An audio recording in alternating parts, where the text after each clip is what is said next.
نحن الآن في أحد مصانع المواد المخدرة، سيما الكبتاغون، والتي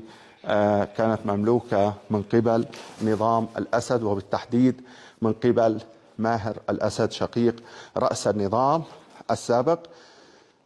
والذي كان بدوره يشغل منصب لواء في قوات النظام. هذا المصنع الموجود في منطقة يعفور بريف دمشق هو أحد المصانع الكبرى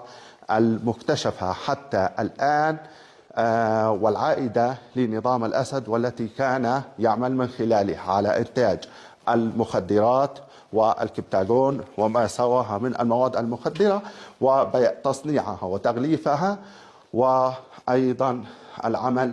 على بيعها لمختلف المافيات والميليشيات الشبيهة به. حقيقة هذا النظام الذي كان يقتاد على المخدرات وتجارتها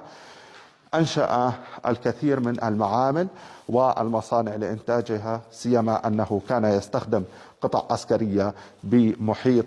محافظة دمشق لإنتاج المواد المخدرة.